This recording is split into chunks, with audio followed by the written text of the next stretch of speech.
Sach Hadekiniasach Kwan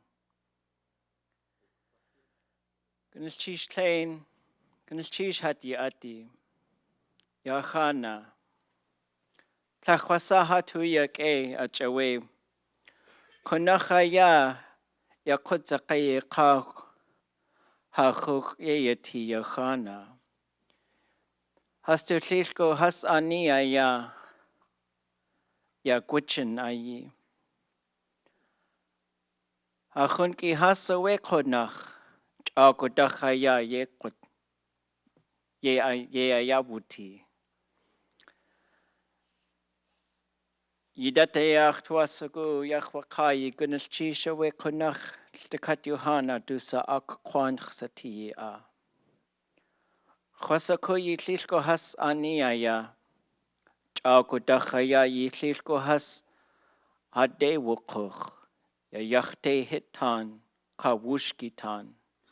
Ich gidachaya yitlishko has, ka dayanachdachayatsu. Gnilchish Yuhan, Gnilchish. Thank you guys for coming. It's really a wonderful evening in store for us because the wisdom that Randall Tetlichi brings. He comes from up north, from around Old Crow, and now he lives in Whitehorse. Although he said to get to Whitehorse, you fly from here to Seattle, to Vancouver, to Whitehorse. So he's truly an international sensation. He's a lot of fun to be around, and it's just pile upon pile of teaching and healing and good things. We were sitting with some of our fluent speakers yesterday, and the conversations we had were just fantastic.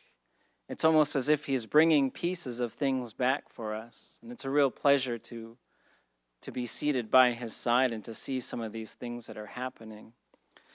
On the business end, there's a couple of business things to get us started.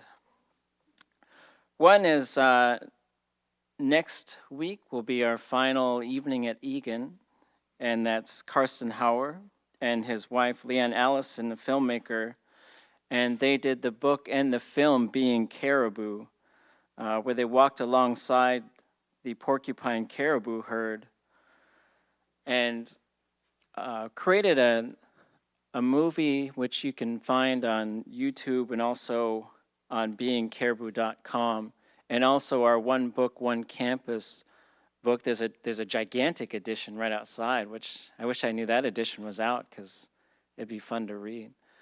But it's a great book. We've read it in our humanities class, and many other classes are going through it and giving these different perspectives to this text.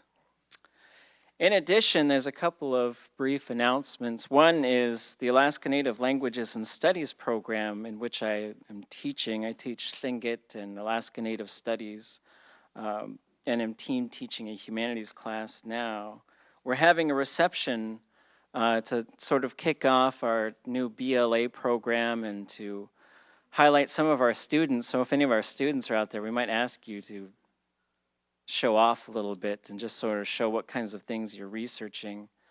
And we're going to talk about this new degree program and the plans we have for our continuing efforts in language revitalization and the promotion of indigenous knowledge. That is Wednesday, November 14th, which is Walter Sobolov's birthday. Kajakti. And we're going to be rededicating the Sobolov building this coming spring, so this is just sort of a morsel to put a taste in your mouth for that event. So we invite you to please come and spend some time with us. It's 2 to 4 p.m. in Hendrickson 206.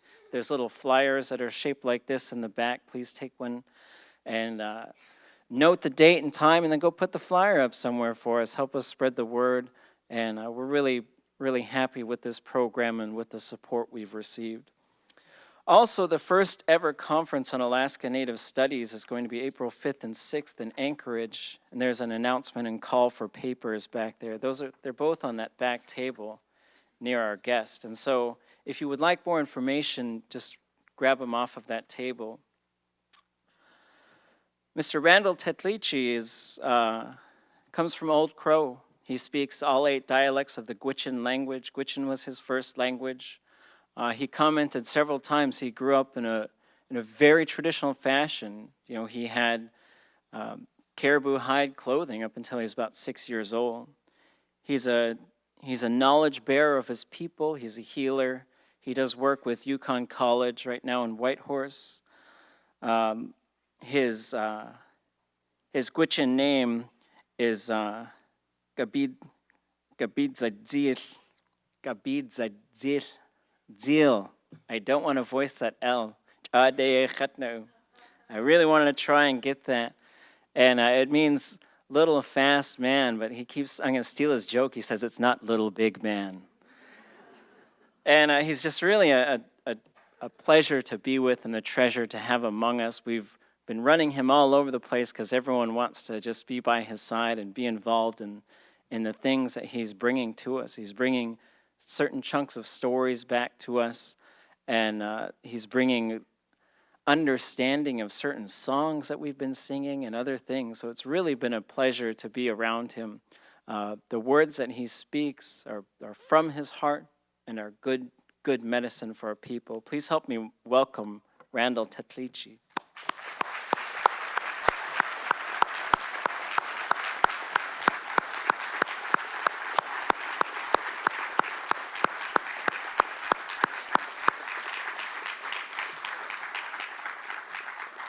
I promised him smoke machine and a spotlight, but I guess they didn't get my cue.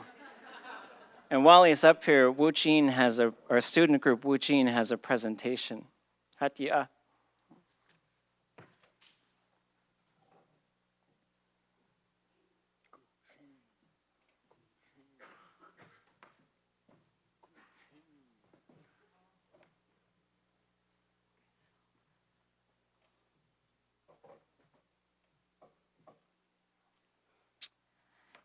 Ida you hut do saku.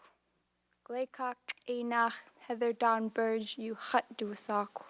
Mohawk Dutch hun I hut. My Thlinkit nickname is Ida. My English name is Heather. I'm a grandchild of the Mohawk people, and I'm talking to you on behalf of Vuntut right now, a leadership club here on campus. We'd like to thank Randall for his time. He spent an entire week with us, and we've been honored to have him with us. We learned that he is a healer in his community, and so we've made a gift. Every club member has at one time or another touched this necklace or helped string the beads on this necklace. They're Devil's Club and trade beads. Devil's Club is a symbol of protection and of healing, protection from evil and from sickness. And the trade beads is a general sign of wealth, and so we'd like to present this gift to him for his time and safe journey back home.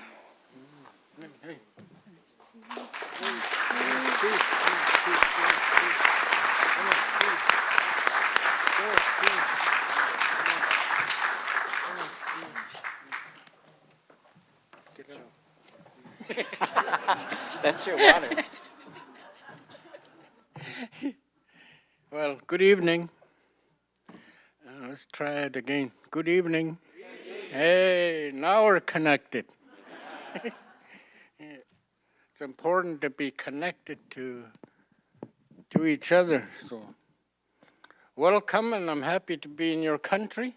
When I came down from Whitehorse, it's only about 6 hours here driving, getting on a ferry and Skagway, another hour you're in Whitehorse.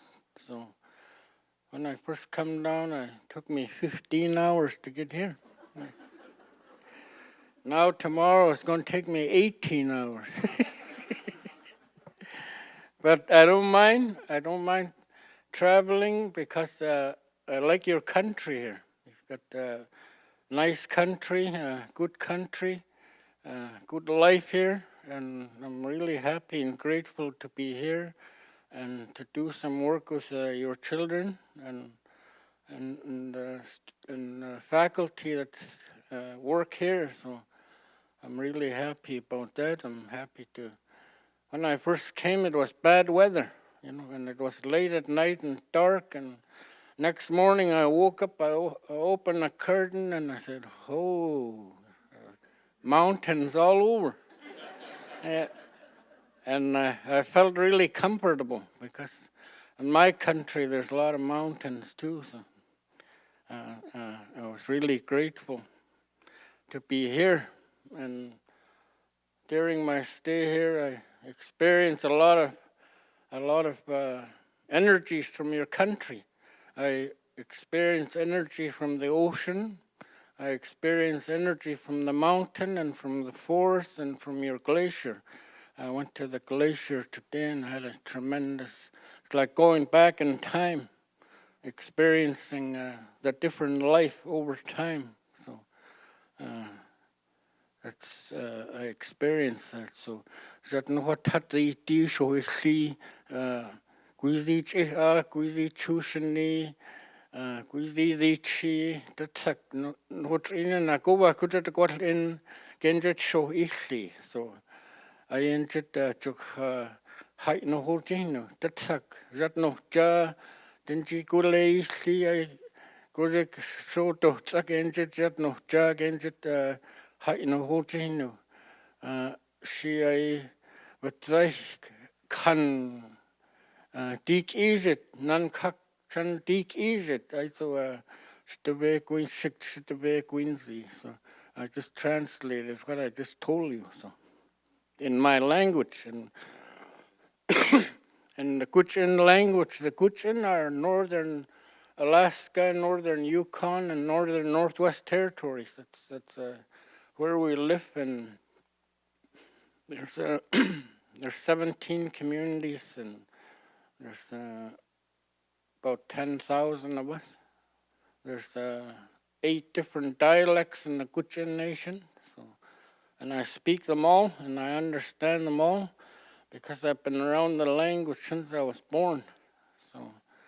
So the language is very important to me and to the people that speak it and the people who try to learn how to speak it, and admiring the people who try to teach it. So tonight we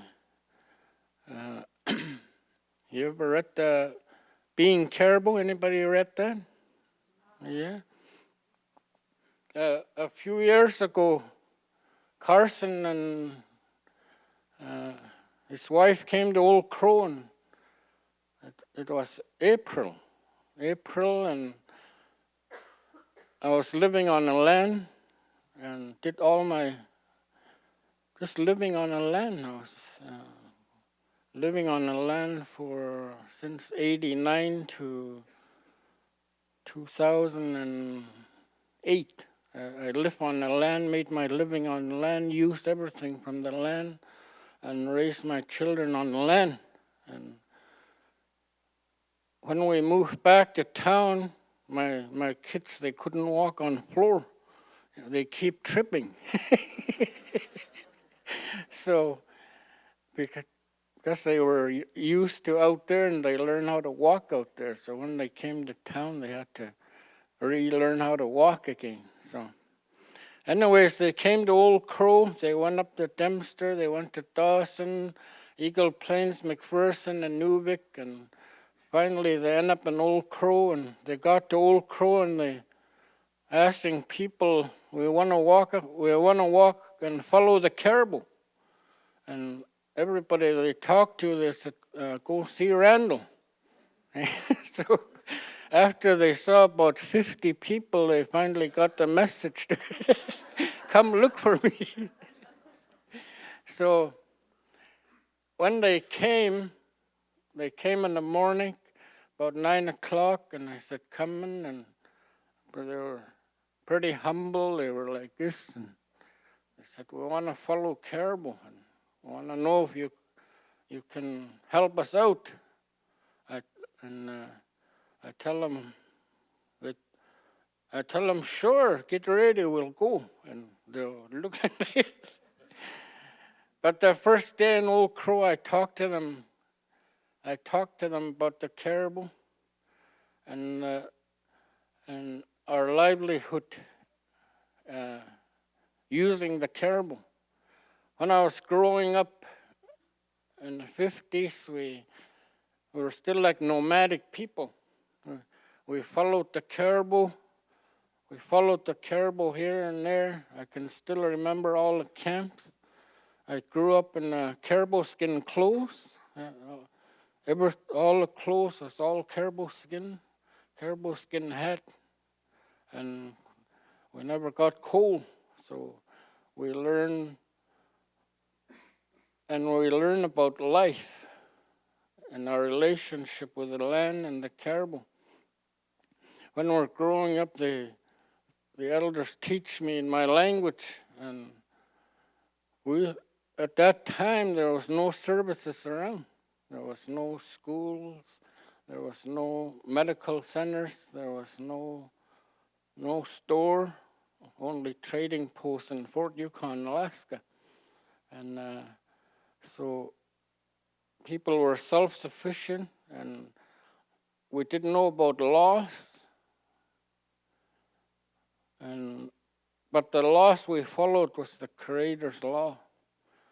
Creator has laws according to nature. So we followed that law.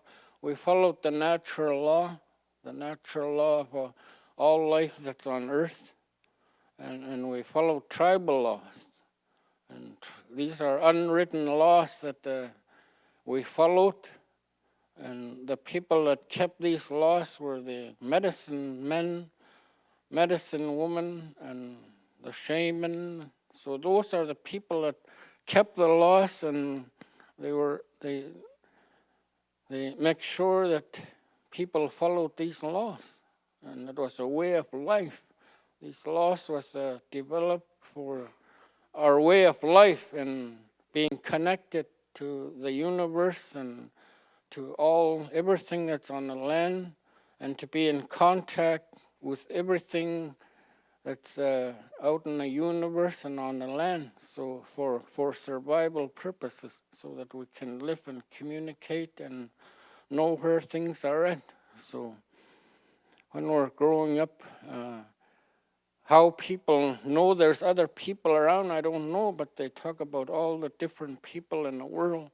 And one of the Creator's first law is to respect all life. So when I was growing up, it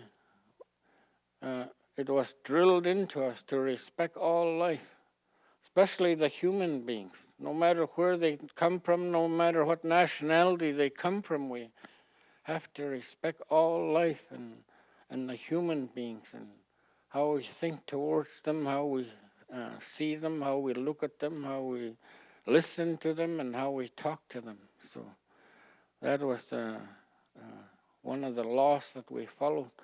The natural law that we follow too is, when you get cut, you have to get healing, right? When you get sick, you got to get healing. So it's one of the natural instinct and the natural law. So when we're growing up, I was fortunate because all the elders at that time, they came to our camp to teach me, and they teach late into the night when the elders talk.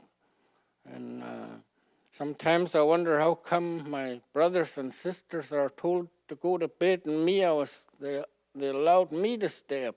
So I stayed up into the wee hours and listening to all the teachings that was given to me. And today I know why they did that. So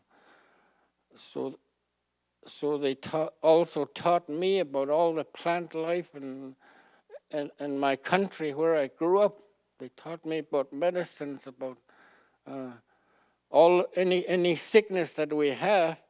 The elders talked to me about that, and how to pick it, how to store it, how to process it, and how to use it for people. So today I do that work too, and how to do different ceremonies for different reasons. So I also do some of those ceremonies.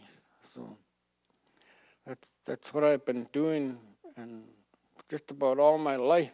So when they came to me and approached me, I talk to them about our way of life according to the Caribou. And they asked me, you think we can make it if we follow the Caribou? I told them, yeah, you will make it. If you think you're going to make it, you're going to make it. I told them, if you think you're not going to make it, then you're not going to make it. It's simple as that. And I start talking to them about our relationship with the Caribou and how to understand the Caribou and how to use the Caribou. Because the Caribou, when I look at Caribou, I don't see only one Caribou. I see 8 different kinds of Caribou. We have 8 different names in my language about Caribou. So when I was growing up, I learned that till I was 10 years old. The elders taught me how to identify these Caribou and which ones to use out of the Caribou. So today, I teach that to my kids. I got 3 sons, and they're all hunters. And today, I don't have to hunt anymore because I'm not that strong anymore physically. But my kids are strong, and they could do all that work. So I just sit back and watch news.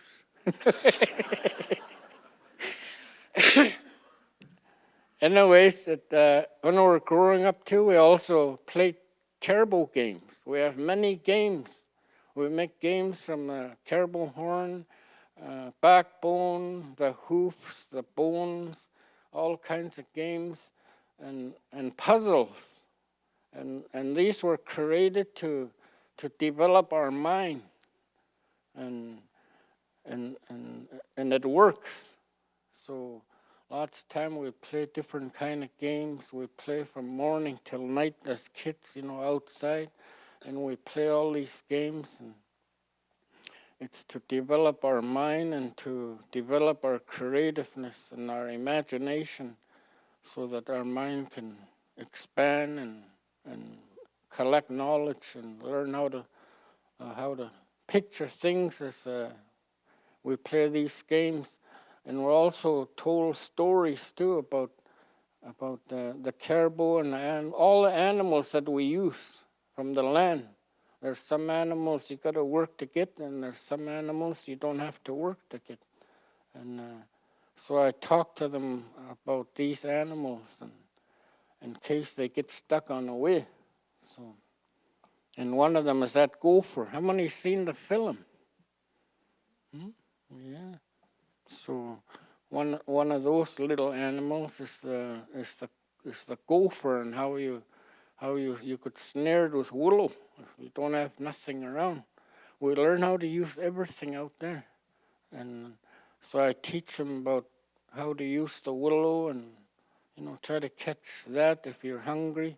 I talk to them about different plants, the different plant life that they can use if they get hungry or weak, so that they can get energy from these natural sources that we have out there. And so I think they listened to me, because when they left and they were skiing away, and they said, we'll see you in 5 months. And I started crying because I was concerned for them. Yeah. So that was on April 30. Yeah. And that fall, I was hunting moose with my brother-in-law, and we're coming down the river, and there's camp over there. And I look at that camp, and I said, by God, that must be them. So we stopped, and sure enough, it was them. It was 5 months to the day. And then I cried again because I was happy to see them. But I talked to them about the land, the landscape of the land, how to depend on the land, how to walk on the land, how to rest on the land. I talked them to how to collect energy from the land and to take care of their dreams. Because when you're out on the land, you're definitely going to have dreams. You're going to have teaching dreams and training good dreams Dreams where you get direction, guidance, and strength from our dreams. That's what our dreams are for. So, and I tell them to always pay attention to your dreams, because your dreams is going to guide you on the land too. So as Native people, we depend heavily on our dreams. Our dreams are very important to us.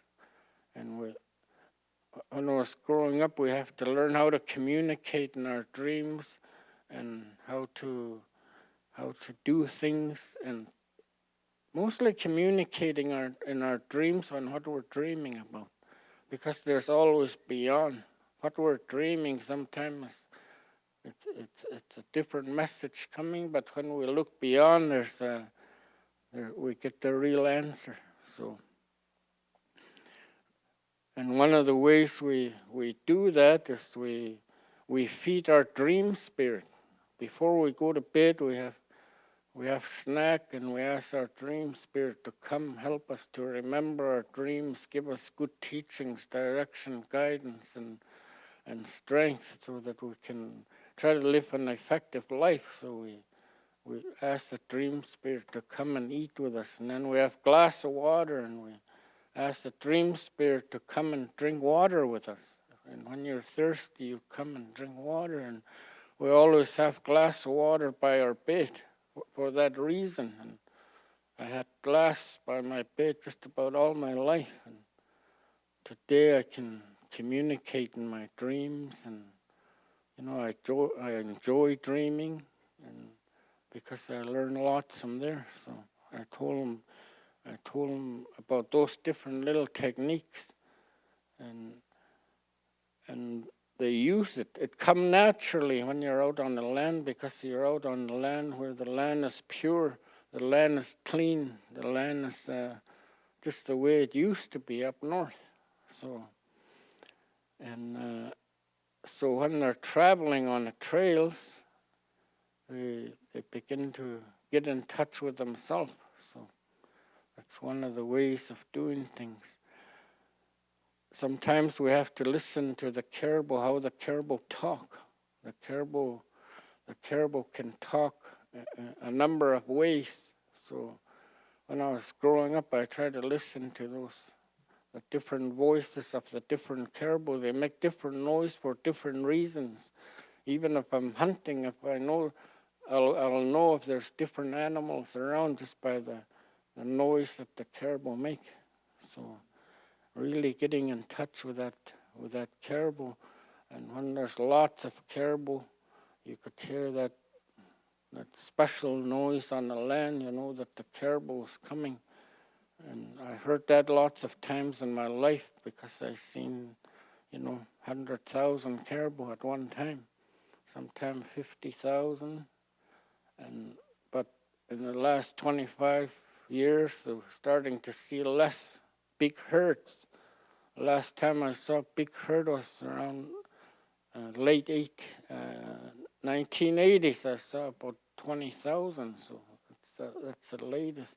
And you can hear them coming, and when you listen hard, it tell you a story, and it tell you the kind of spirit that the caribou have while it's coming.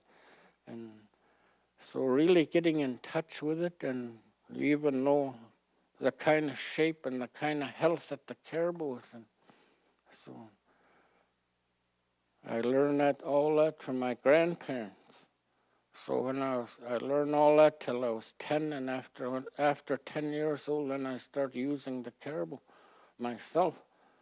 I was sent out to get caribou by myself. So one of the roles and responsibilities young people, young generation, and a tribe, their job is to help the community, because they have strong physical body, and their job is to help the tribe, help the community, and wherever you could, not go downtown and write on all the walls. That's not their responsibility.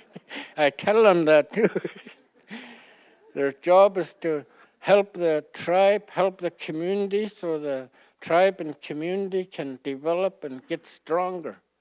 and that's their job. And their other responsibility is go to the elders to get these teachings, training, and healing so that they can have a strong mind, eyes, ears, and voice. The body is okay, nothing wrong with it. It's just up here that need healing. So the elders say this is not there to decorate, it's there to use. So that's their responsibility. So when I was young, I go out. Sometimes I get 2 or 3 caribou. I come back. I'm really happy. And my grandfather said, "You give it to that woman over there, and that one over there." So, and I just sometimes I hunt all fall, and I give all my meat away, and I feel good about it because I knew my role, I knew my responsibility.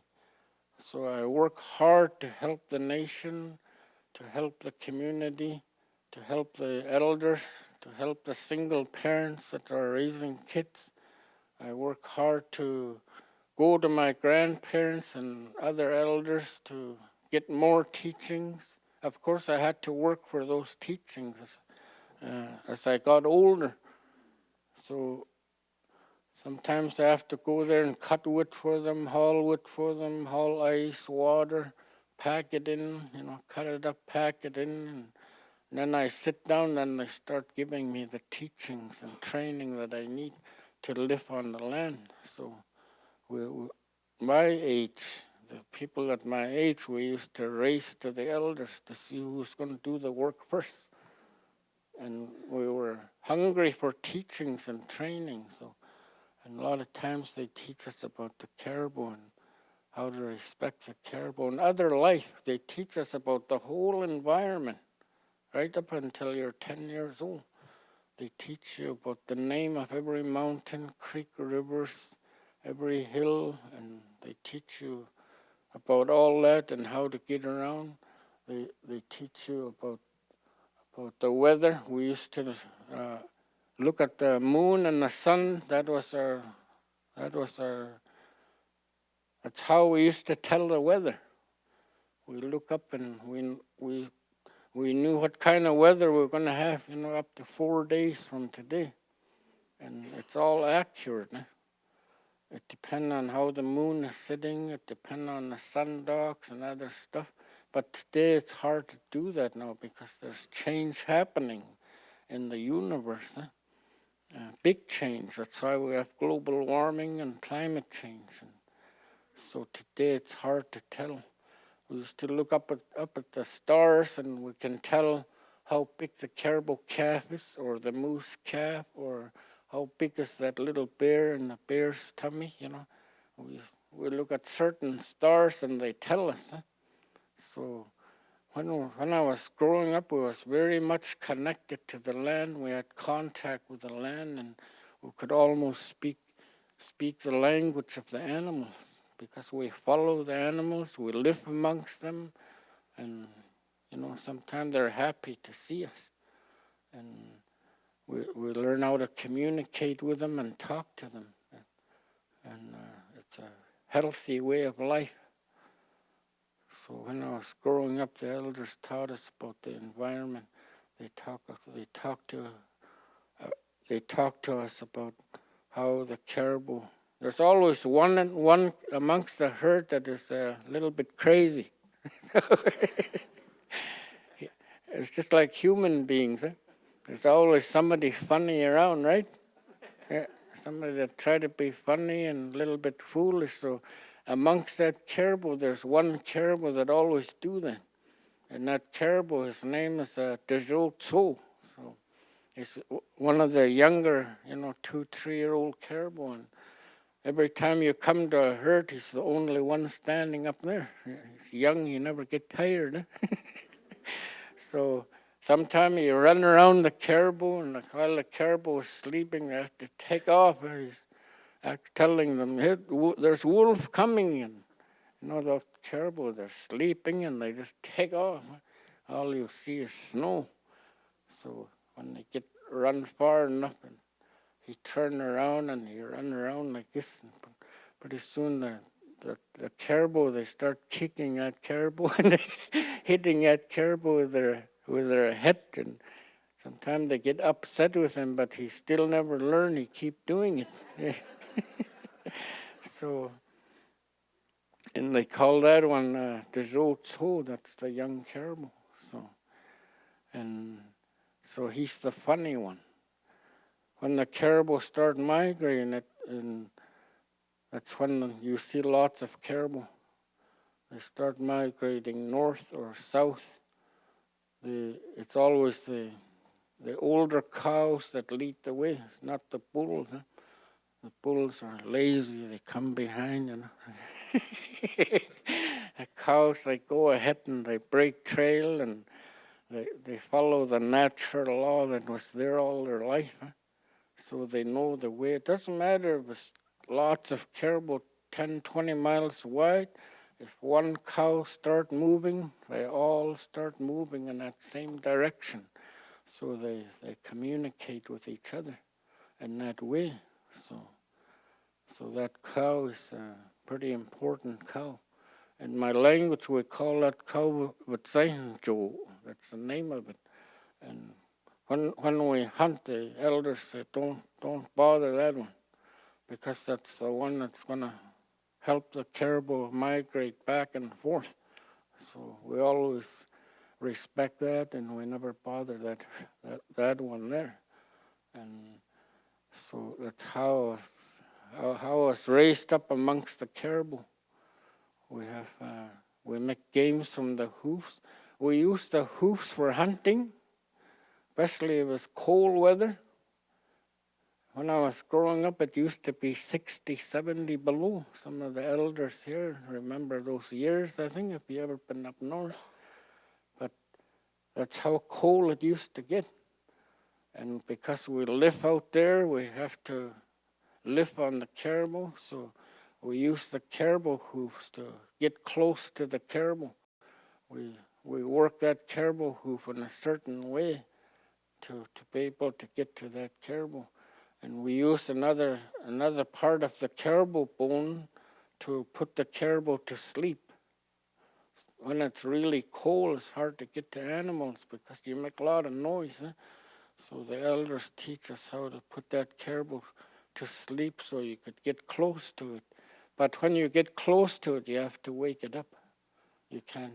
They tell us you can't take animals while they're sleeping. The animals got to be awake. So I learn lots about caribou. I learn lots about what they eat, how they live. They eat 247 different plants, and so that's a plant they live on. Caribou is one of the best medicines in my tribe. The caribou carry a special medicine, and not many people know about it. Some of us do, and so that medicine, we use it for different kind of sickness. When people are sick, they always ask for, especially the elders, they ask for that medicine. So we have to give it to them. And up north, the caribou, where they go to calf, they go into northern Alaska to calf. I've been there twice. Once during calving season, as far as you could see, there's caribou no matter which way you look, and it's quite a sight to see.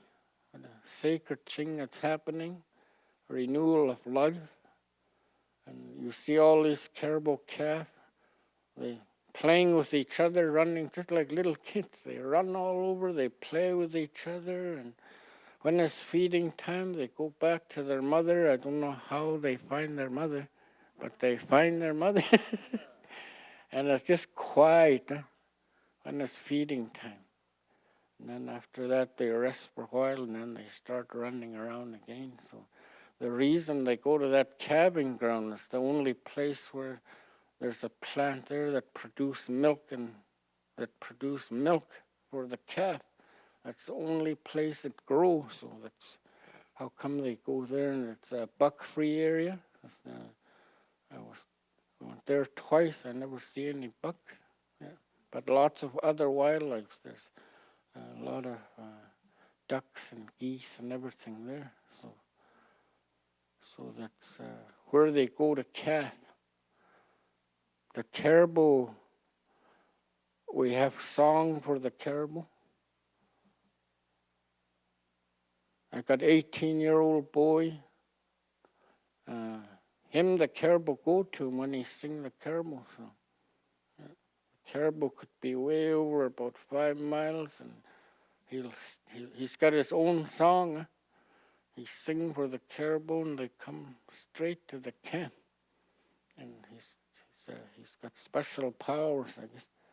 So we have the songs for the caribou. We have caribou ceremonies so that we can be in connection with the caribou. So our life is around caribou, even though we use moose and sheep and rabbits and ptarmigan and everything else. When I was growing up, that's what we live on, and berries. Yeah. Berries, and that's all we need. So when I was growing up, my grandfather always tell me that, you live in a traditional world. This is our way of life. And everything we do is our way of life. So always be proud of where you come from. Be proud of your songs and your stories and your legend, and be proud of who you are. So I always try to do that. So traditionally, they taught me about all that, the way of life. When I was 16 or 17 when I started going to school outside of my community, and my grandfather again came to me and said, we taught you everything, and if you go out there on the land to live amongst the caribou, we know you're going to survive. I said, but now you're going out there to a different world, and there's good teachings out there in that world you're going to. What you have to do is try to look after how you think, how you see, how you listen, how you talk, and trying to get hold of everything people teach you out there. Things that's going to help you to be effective in life, you go out there and get those teachings, and you're going to use it for the rest of your life. So that's what I did, and I never finished high school. I never went to no college or university, but in reality, I went to university amongst my people. So that's what he told me, and I went out there and I worked in the Western world for a while. And then I went back to my traditional way of life, just so I could teach the younger people. I've been teaching younger people now since 1980. No matter where I go in life, I try to teach young people, because today we have global warming and climate change, and our young people have to start thinking together, seeing together, listen together, talk together, to be able to overcome the changes that are coming. They have to work together for their survival. So everywhere I go, I tell the young people to try to do that, no matter what nation they come from, what nationality they are, because we live on Earth. The Earth is our home, and we have a responsibility to look after our home. It's like your own home. Everybody has responsibility. In my home, they do. And so living on Earth is that way. So everybody have to try to look after the environment the best way they know how. One of the ways I tell young people to do is to look after the environment that they live in. Don't try to look after the world, because it's too big. Try to look after the environment that you live in. When you look after the environment you live in, then you're going to make a difference in other environments. And other young people are going to see you, and They're going to want to copy you and what you do. So that's how it works. When I was growing up, people, when it's time for you to have a partner, there's the way that we did it. When I was growing up, the parents decide who was going to be your husband and who was going to be your wife. Yeah. Your dad wake you up in the morning and say, "Get up, you're going to get married in another hour." In my language, they tell them, "Go in, duddle duck." That means get up, you're going to get married. And they don't have a clue who's going to be their wife or husband.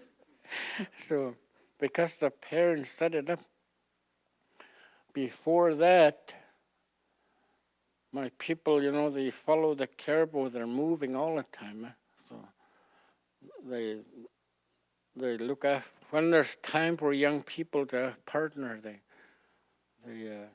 the men and the young boys that are ready for partner, they go ahead and they hunt, and when they go ahead, they hang their pants along the trail.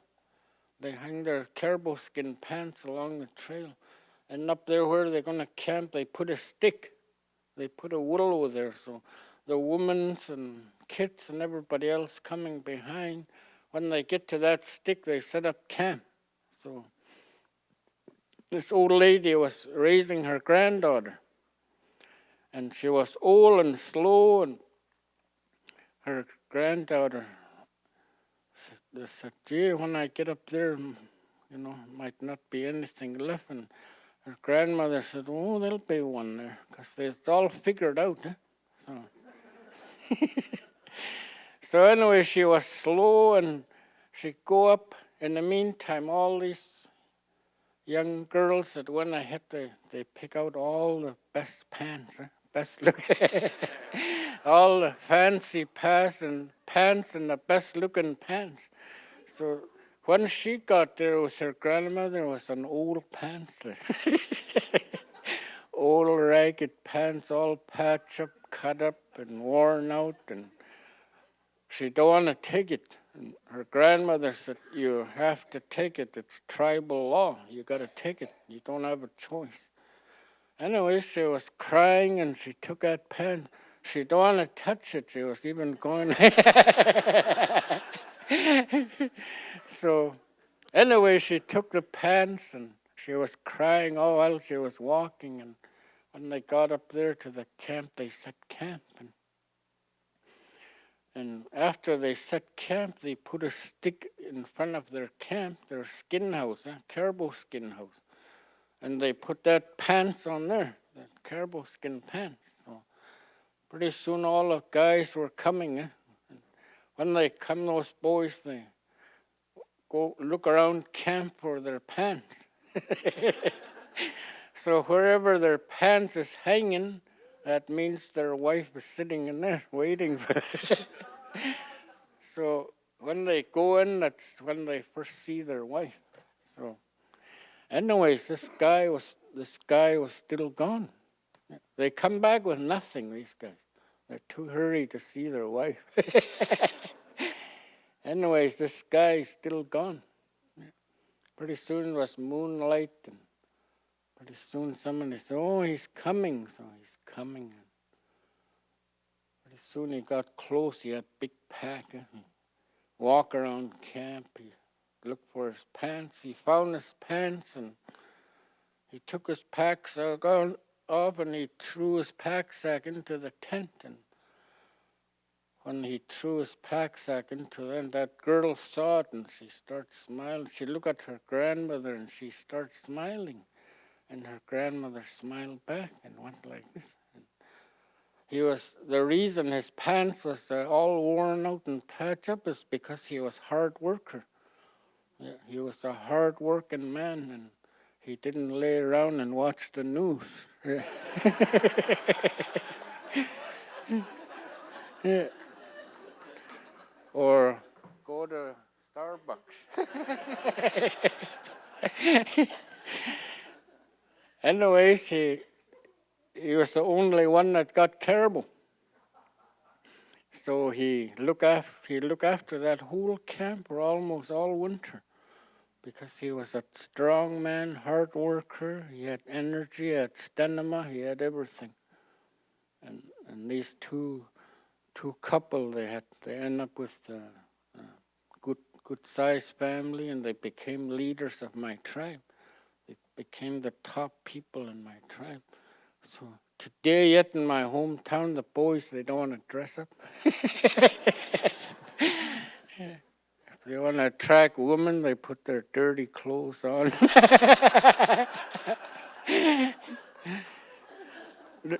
The elders said, if you look for good pants, you might starve.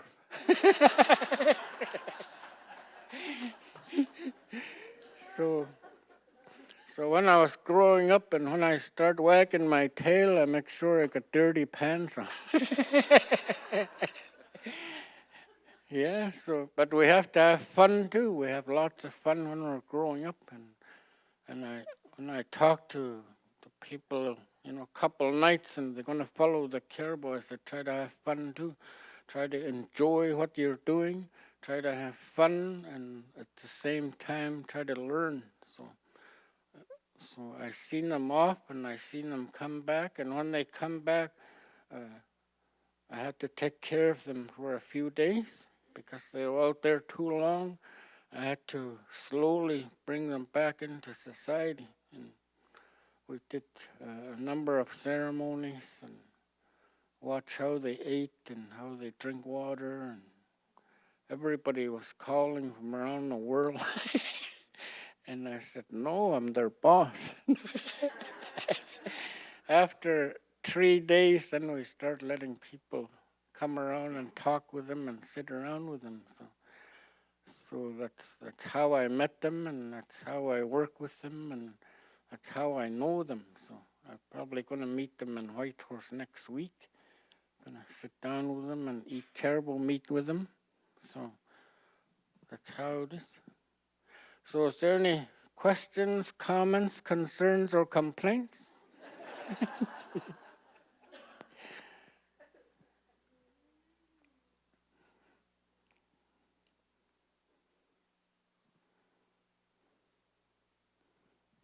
Would you mind sharing another name for the caribou? Another name? B'tzach Cho, it means a big bull. The Zhou Cho is that little crazy one. B'tzach Cho is a big cow. Chiki is the small little calf. Nihgi is twins. Sometimes they have twins. So those are some of the names. You want to hear a caribou song? Okay. But you got to dance.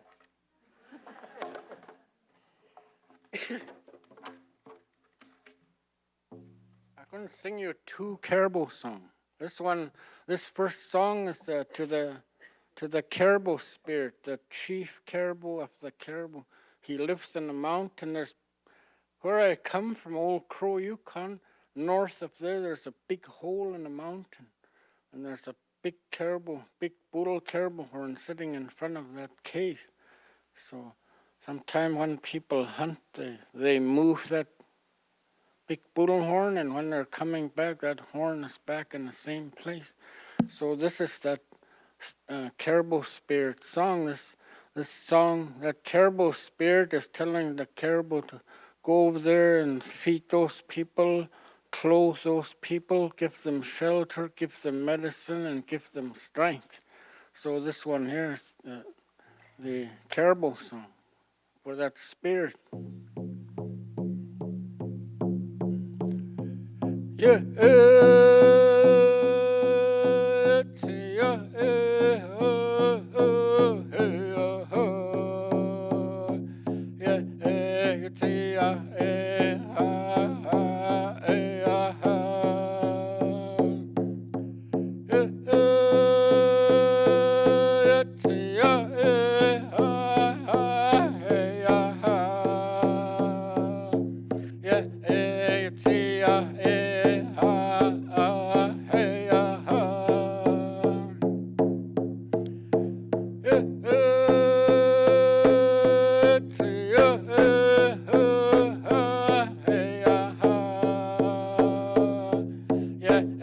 you say ya, hey ya,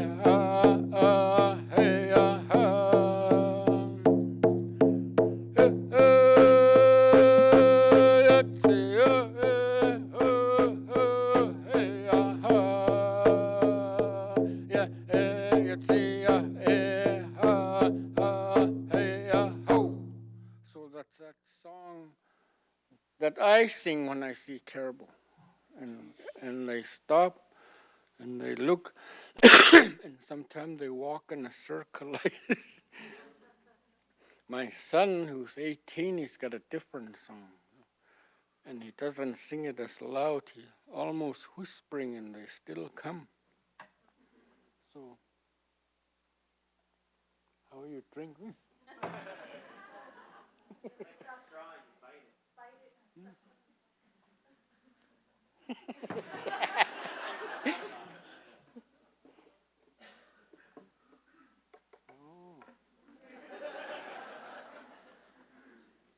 When I was growing up, I had squirrel head for cup.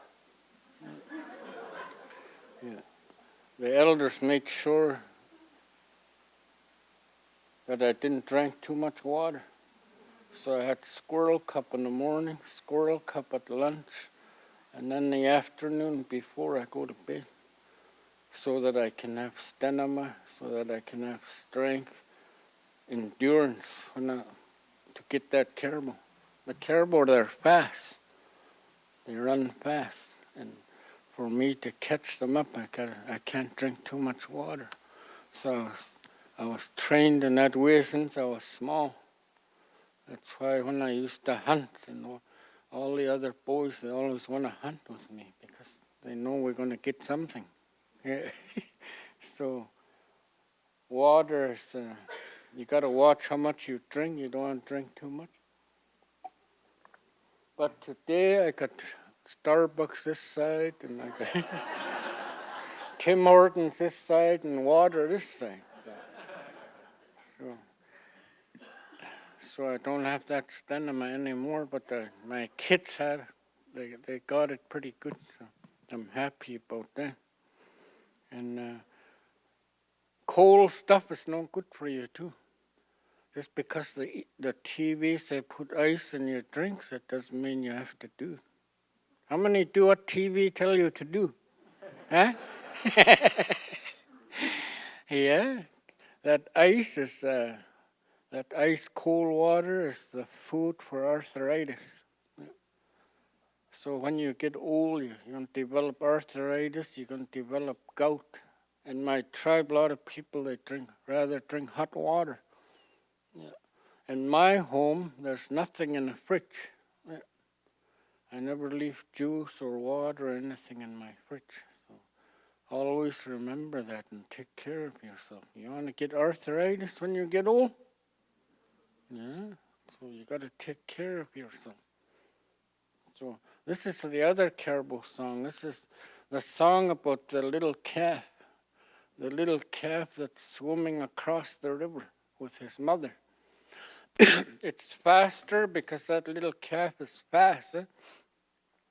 That little calf, after he's born, in about an hour, he starts running around. Yeah. And he's the fastest caribou. Yeah. He's faster than all the rest of the caribou by the time he's 2 hours old. Yeah. Really fast. This one is about that little calf swimming across the river.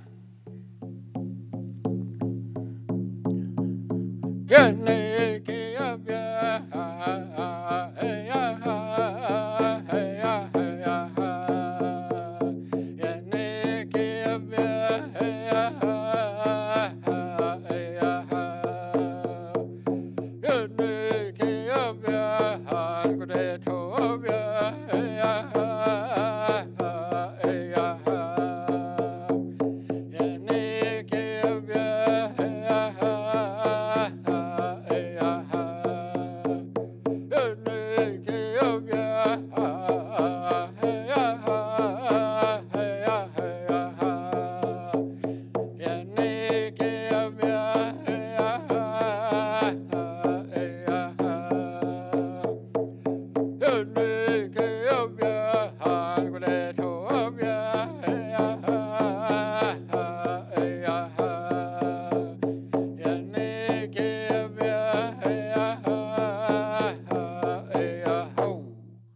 that's the little calf song.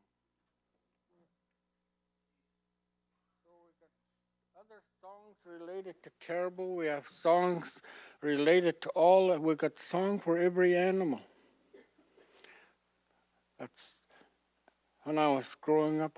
We were in contact and were connected to the universe.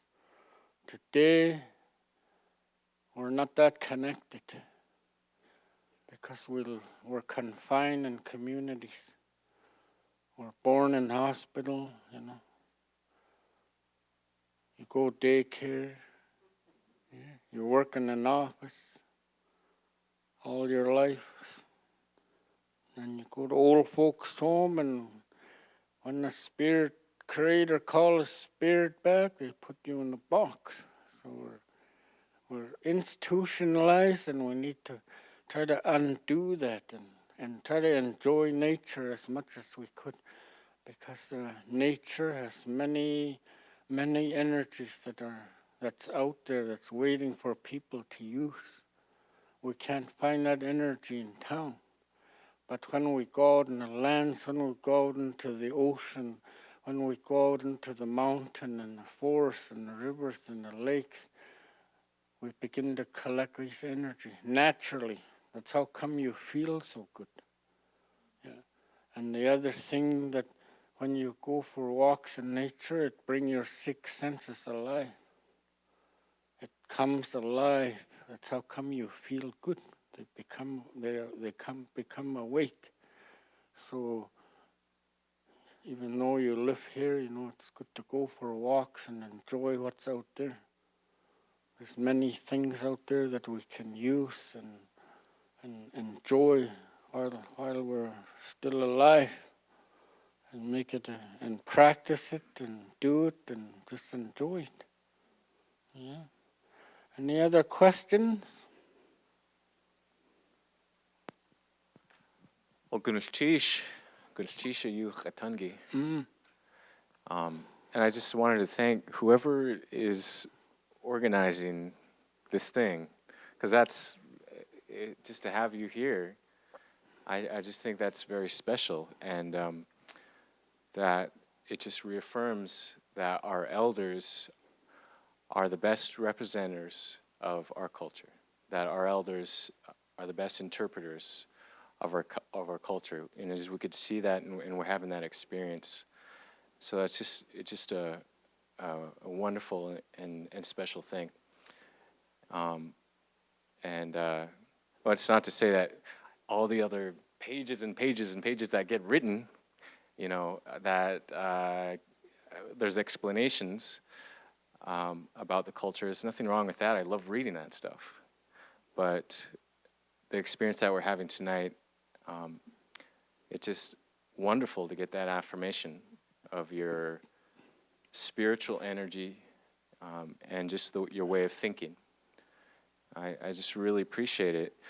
It just made me think about how you're talking about when the elders were telling you stories growing up, that something that Nora Downhauer said one time. She's one of our awesome elders. She said, "Boy, reading rots your brains." And she's this poet who's publishing all kinds of books and publishing translations of Tlingit. But even though she's really involved in reading and writing, she recognizes that world that you're talking about, and how if we get involved in this too involved in this new world, as you also talked about, we get disconnected, seems like. And just my question, I guess, is how do you,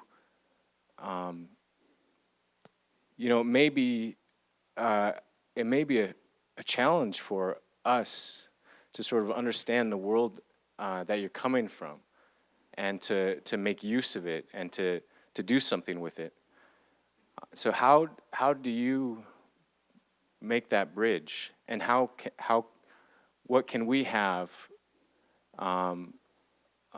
what can we come away with to start to begin to understand more of that elder world that you were talking about? Yeah, the first thing to do is when I was growing up, everything we did is we used our own power. We had nothing around. No boats, no outboards, no skidoo, no four-wheelers. Everything we did was we used our own power. We paddle around, we walk, we hike, we jog, we run, and we go out into the land. So as young people today, you got to make time to do that. You have to make time to start using your own power to go out there, hiking, fishing, everything. Just do it. Create a time in your life to do it. Sometimes we say we're too busy, like a job to go to, but create time to do it. And the key is to watch how you think, how you see, how you listen, how you talk. And you have to search. You got to work in order to get that knowledge. My grandfather said, if you're going to live in a traditional world, it takes work. If you're going to live in the Western world, it takes work. If you're going to live in the traditional world, you have to try to reach out and go after teachings and training. You're going to live in the Western world, you go after teachings and training and try to go out there as much as possible. I live in Whitehorse. I work Monday to Friday at Yukon College, and every weekend I go out. I go out camping, because when I go out camping and I sleep on the ground, all this knowledge come back to me. Knowledge about everything, all my ancestors that went before me, these knowledge come back. A lot of times when we lose elders in our communities, we lose lots of energy. You will lose it if you don't go out there and camp, because it's going to come back through our dreams, these different teachings and training. Because when the elders leave, their body go back to the land, and the knowledge it go out, it's spread out. It's spread out into the land, into the ocean, into the mountains, rivers, lakes, and creek. So that's a natural law, a natural process with any nation. One time I wanted to know how white people think. And in Whitehorse, I was living in Whitehorse, and I volunteered at the Golden Age Society for a year and a half. I sat with those old people, them elders, and that was the best years of my life, spending that year and a half with them. I went there every day, and those people were lonely. They wanted to talk, they wanted to teach, they wanted to give you training. And I was there, I listened to them, and I got lots of teaching for them. So that's just opposite. Yeah. I thought they wouldn't respond to me. They were so happy to see me. They're so happy to share their knowledge, their experience, and everything. That's the best year of my life. I always remember that.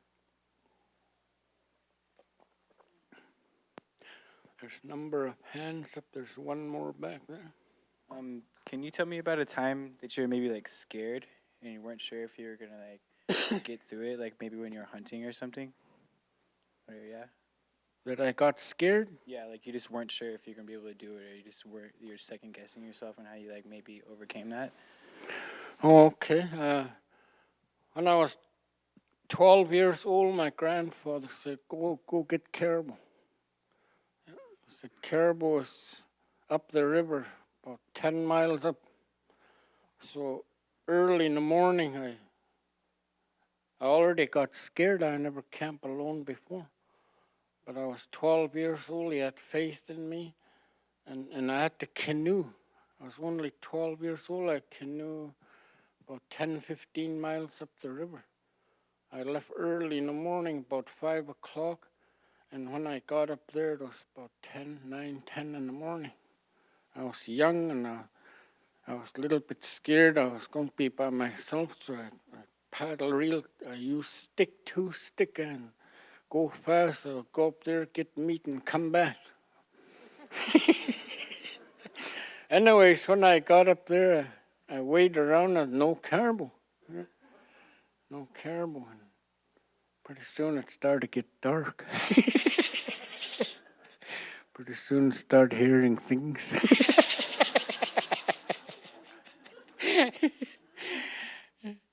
And I was scared, but then I said, this is my life. Why should I be scared? This is my life. This is my environment. I need to have faith and belief in myself. That's one of the strongest teachings from the elders, is to have faith and belief in yourself, that you can accomplish anything you want to accomplish in life. And if you give up, you're not going to accomplish nothing. So I thought of that, and I just made fire and made tea, and then I just camped. Next morning, I got 3 caribou. Yeah. So I tied them together, and I brought them back home. Yeah.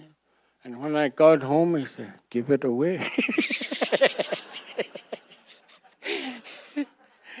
Yeah.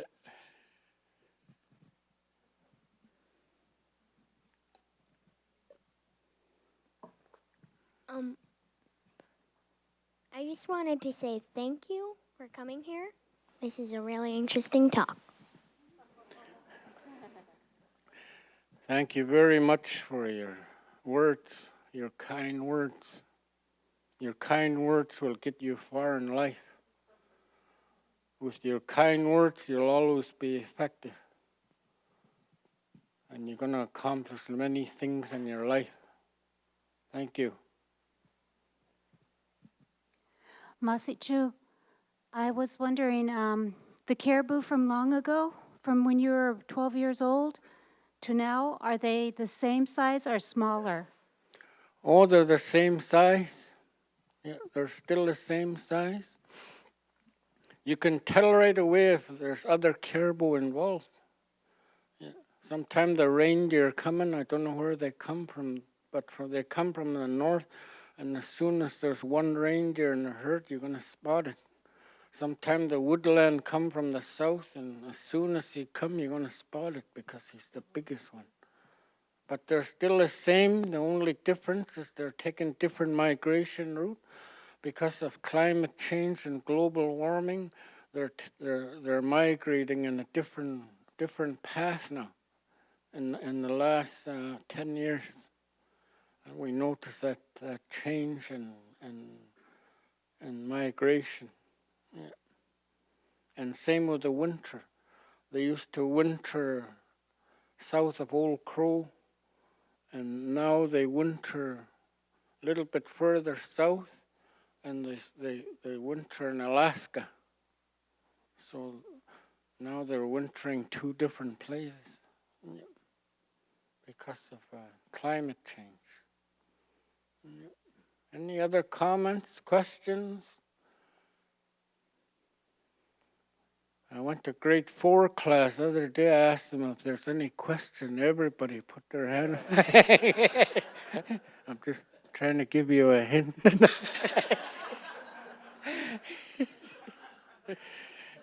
Thank you, Randall, for being here. I really appreciate all your words and just your words on reestablishing our connection with nature, I think is really important, especially for youth.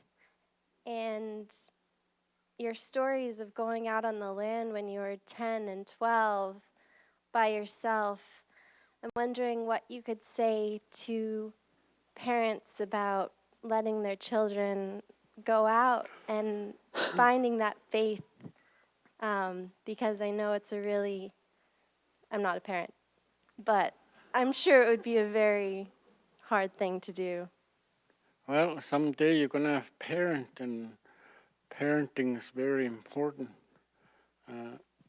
As parents, sometimes we worry for our children, but when I got married, my grandfather said, he said, whatever you do, don't ever think you're the boss in this house. Because your wife is the boss. Come on, girls, clap.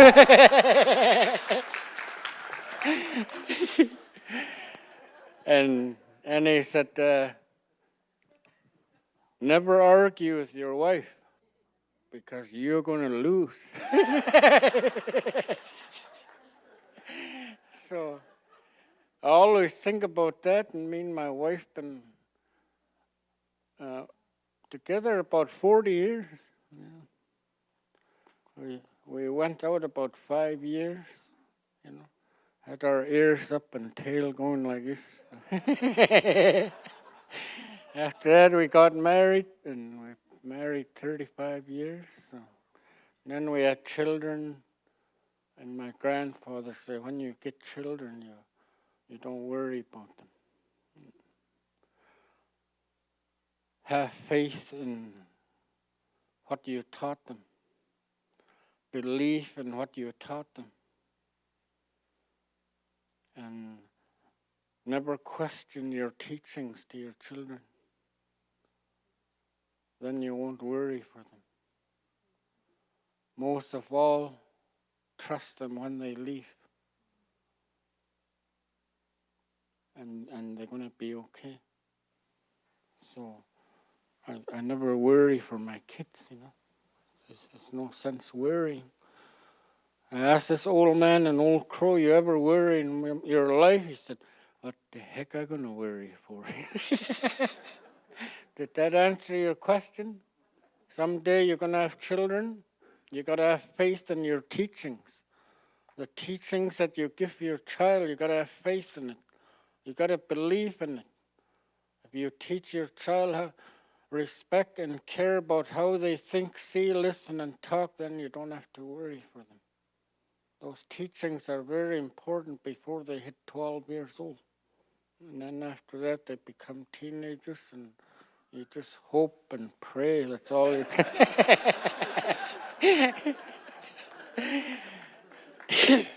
I think there's a question here. All right.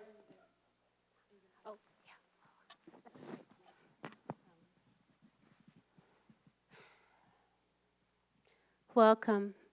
Hi. It's good to see you here. Hey, finish cheese. It's good to know that you have come. Mm-hmm. There were many that were waiting for you. Oh. And this is home for you also. And it's a good day to see you, because we're all one. And the more that you're coming here, down here, and we're coming up there, and we go back and forth, the more that those rivers are opened up again. Mm-hmm. And the things that you are saying, they're like food. They taste like food. Mm-hmm. Good food. They taste good and they feel good. And it's okay to feel. And I know that there's probably, in reading what they said of you in the paper, when people gather together collectively like this, looking just even for a little bit of a reminder that we all see the same thing. It's good that you have come. Welcome. Hey. Goodness cheese. There's one here, I think.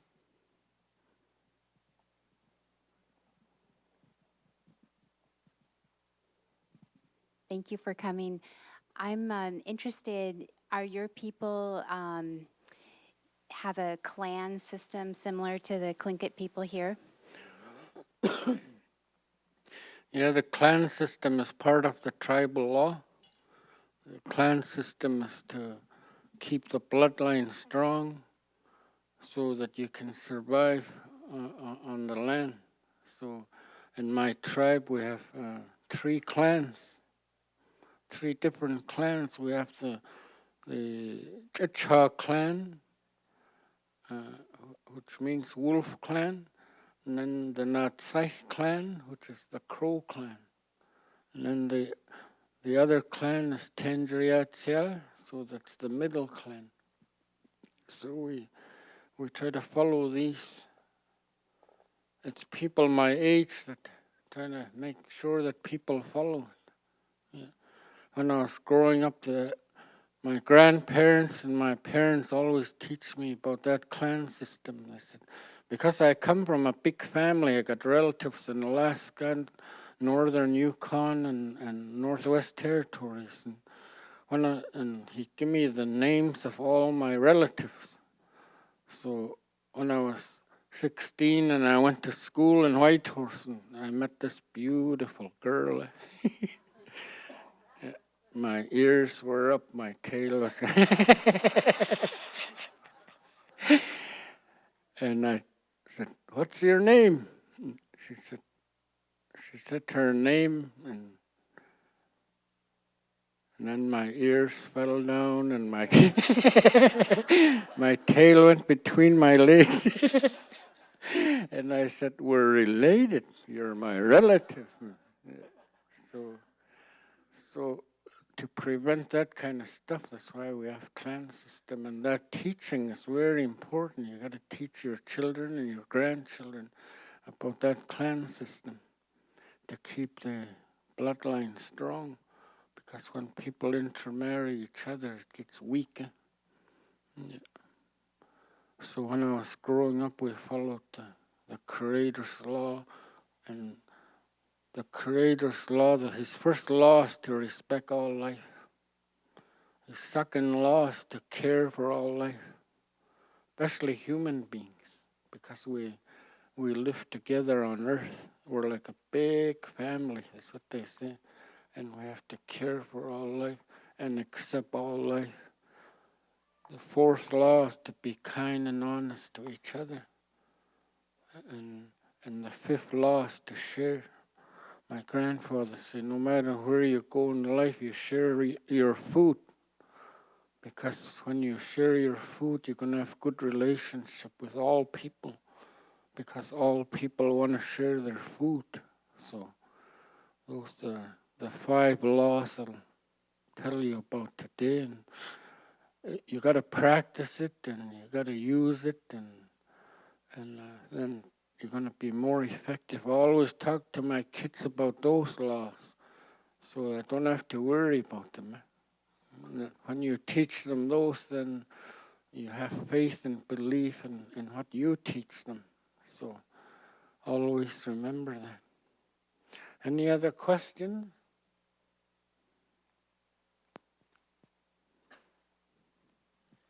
I just really want to thank you for, it's almost like you're reminding me things that I already know, that I've somehow forgotten. I really want to thank you for talking while you were here about my grandfather, Austin Hammond, and helping to bring some of his words back here.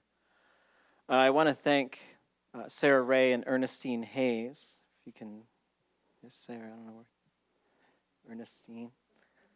For helping to organize a lot of the events that we have. And there are certainly others, but I know those were the 2 voices that were waiting for me to respond to things. But they really came up with good ways to try and make use of your time with us. One thing that you reminded me of is when you're saying you're not the boss. This friend of mine, this summer we were visiting, and he said, when I was young, I used to ask my dad all kinds of things. Can I go do this? Can I do that? And he'd say, let me think about it. And he said he realized as he was growing up, he was waiting to ask the mom so that he could figure out if he could go do those things. But I do have one question, as I teach students and as I sort of interact with my life and raise a baby. I notice that the world just pulls us in all these different directions. Like I see kids who are, they're texting and they're on the phone and they're on a computer all at the same time and they're talking to somebody. And it's just really hard to keep them in the moment. All our great storytellers talk about just sitting down and just listening. How do we kind of pull our kids back in from all those different things? Well, that's one question that's one of the things the elders talked to me about in the 50s. They said, someday when the spider web make a web around the world, your children are going to be using different tools to communicate. And they tell me when that time comes, there's going to be change in the universe. And they're talking about climate change and global warming. They tell me when you get your first grandson, it's going to be beginning of that change. And when you get your first grandson, that spider web will be completely around the earth, and all you got to do is trying to teach your kids in a healthy way so that they can survive. It's a tool that's here for a reason and for them to use, because they're living in a different world now. They're living in a Western world instead of the traditional world, and it's one of the tools that's supposed to happen. So you just got to limit, pretty hard to limit them. You all got kids, so anybody know what that web is? Yeah. It's almost covered the earth now. Yeah. Anyways, I'm happy to be here. I'm happy that you came. I'm happy to hear your laughter and your voice. I'm happy to see you and be in your country. You know, I'm grateful for the teachings that you gave me. You know, just because I'm standing up here, that doesn't mean you're not teaching me. You're teaching me a lot of things just by standing here. And I'm grateful to be here. I'm grateful for the people that brought me here. And I'm grateful for the people that I visit with and spend time with. And I'm just happy, you know.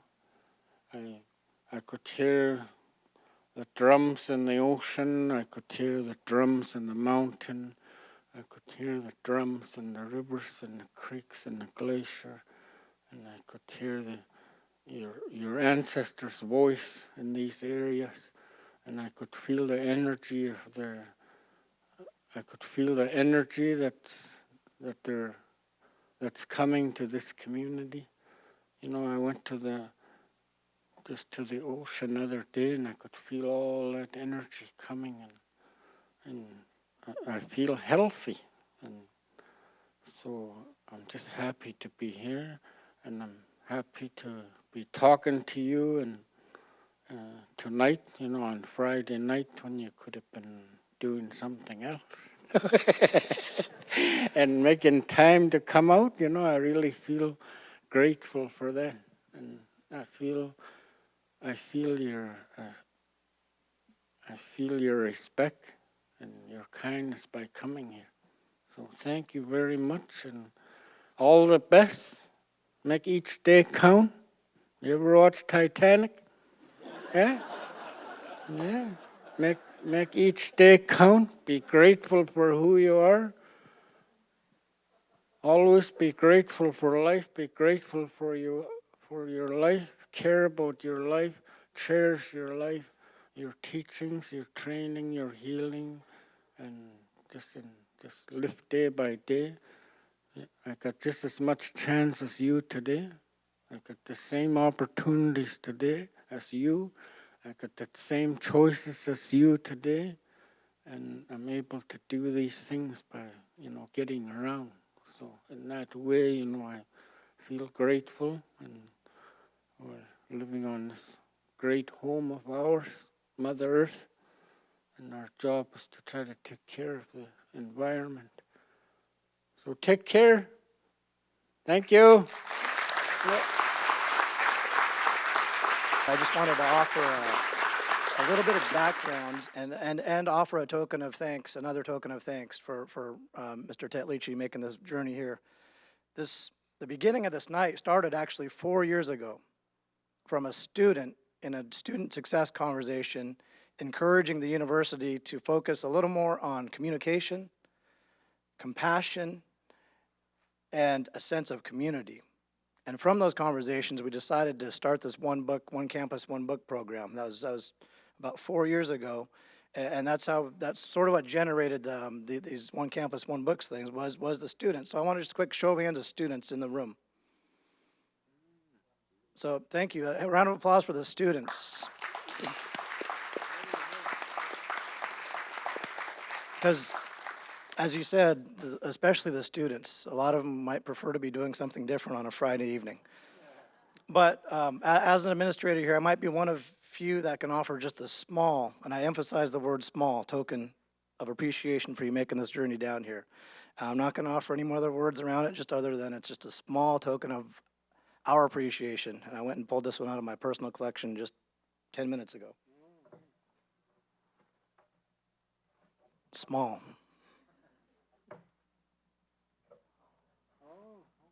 But it's a little token from Southeast. I don't think these things swim up quite your way there. So take one home. Hey, let's see.